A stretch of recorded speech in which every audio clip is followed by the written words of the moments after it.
Under the newly signed landfill funding bill, GovGuam must market bonds to pay for past due income tax refunds and COLA payments, along with the bond for the landfill project. But whether the federal district court will accept the funding plan remains in doubt. Judge Frances Tidinko Gatewood has already faulted GovGuam in her recent contempt order for previously taking that approach. And the questions about the link between the two bonds go largely unaddressed in the Attorney General's opinion issued today that gave Governor Camacho the go-ahead to sign the bill. The idea also has critics in the legislature and the private sector who say it could ultimately harm GovGuam's bond rating.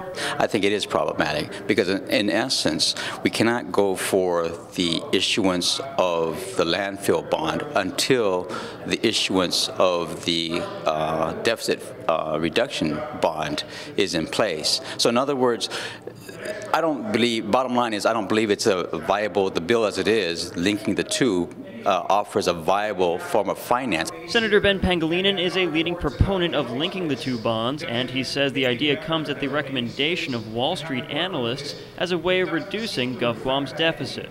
Standard & Poor's had suggested that we restructure our deficit so that we know what our obligations are and fix those obligations over a determined period of time.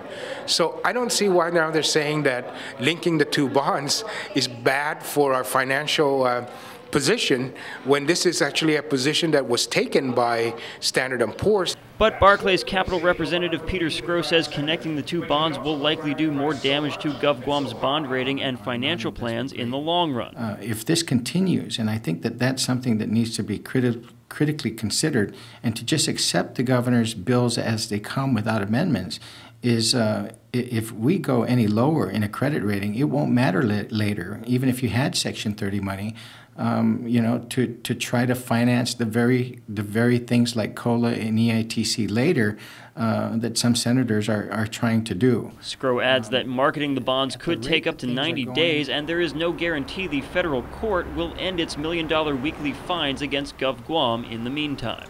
Stefan Sebastian, PNC News.